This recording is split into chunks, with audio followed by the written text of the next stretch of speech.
Tables can have many purposes in Word. You can use tables to manipulate data in the same way that a spreadsheet program would. You can use them to store data, or you can use them to assist you in structuring the layout of the document.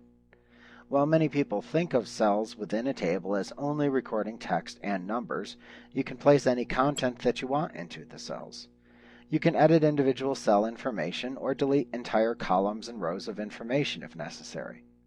However, before we look at manipulating the data within a table, we need to look at how to create a table in Word. In this lesson, you will begin by examining how to create a basic structured table layout.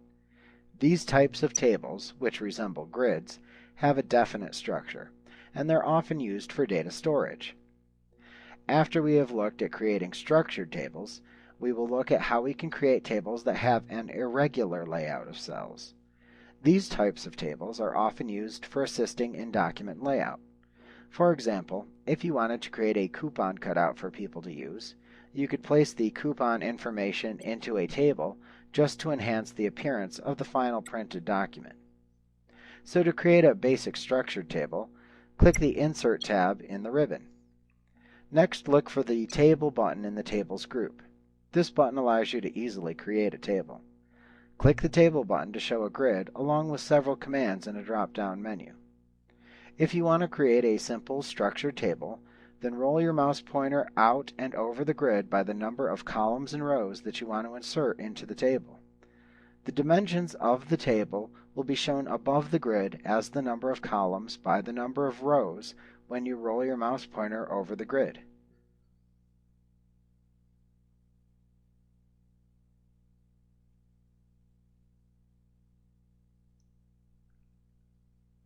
Just click your mouse when you have the desired number of columns and rows highlighted in order to insert a table of the displayed dimensions into your document.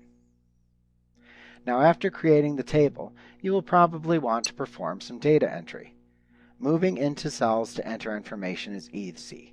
Just click with your mouse into the cells into which you want to enter information, or press the Tab key on your keyboard to move from cell to cell, left to right, and top to bottom.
Now just keep in mind that if you press the Tab button when you are in the last cell in a table, meaning the lower right corner, then Word will insert a new row for you to continue your data entry within.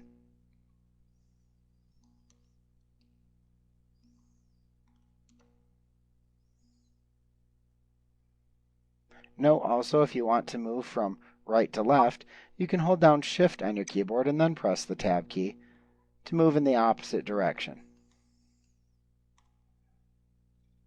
Now, cells can also contain many lines of text if needed.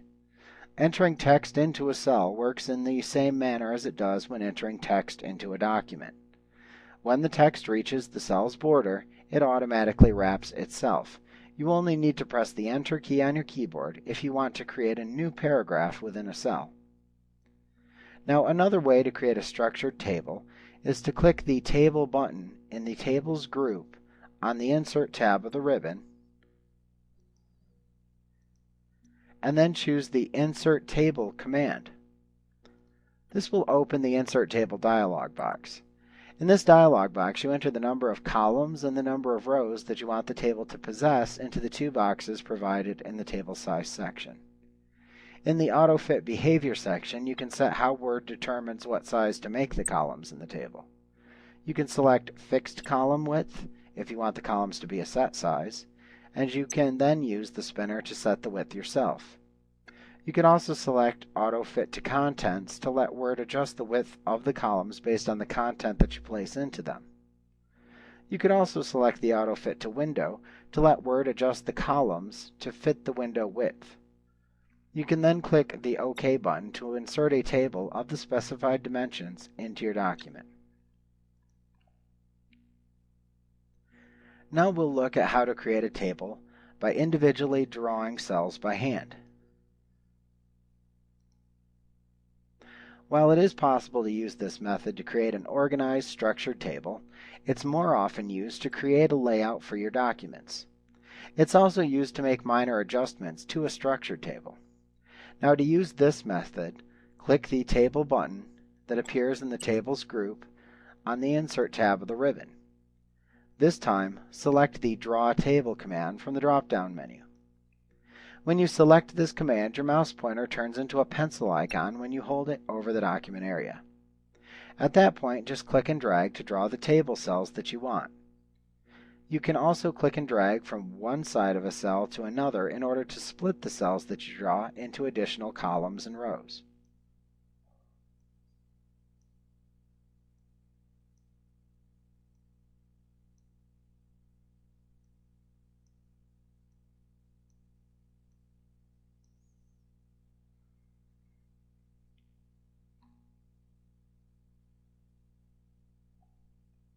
Note that this feature remains enabled after you finish drawing the table cells. To turn this feature off, you can either click the Draw Table button in the new Draw Borders group on the Design tab of the Table Tools contextual tab in the ribbon that appears when you begin to draw a table, or you can simply press the Escape key on your keyboard. Notice that when you select the Draw Table command, you'll see a new contextual tab appear in the ribbon, the Table Tools contextual tab. This tab contains two other tabs, the Design tab and the Layout tab. On the Design tab, the Draw Table button is placed at the right end in the Draw Borders group.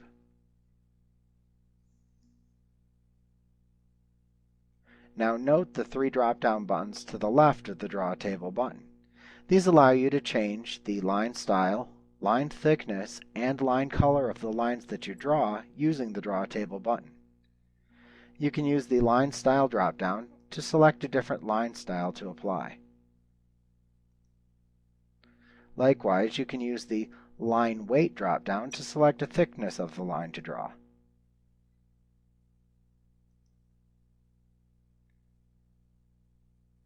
You can then use the Pen Color drop-down to select the color that you want.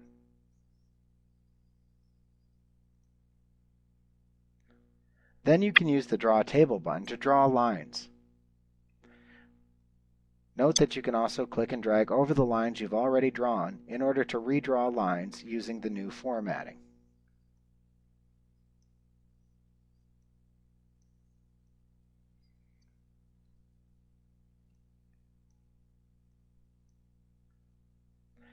Now when you're learning to draw table cells, you'll inevitably make a few errant lines. You can erase mistakes by using the Eraser button that appears in the Draw Borders group of the Design tab on the Table Tools contextual tab in the ribbon. When you click this button, your mouse pointer will appear as an eraser when you hold it over the page. Place it over the line that you want to remove, and then click and drag the mouse over the line that you want to erase.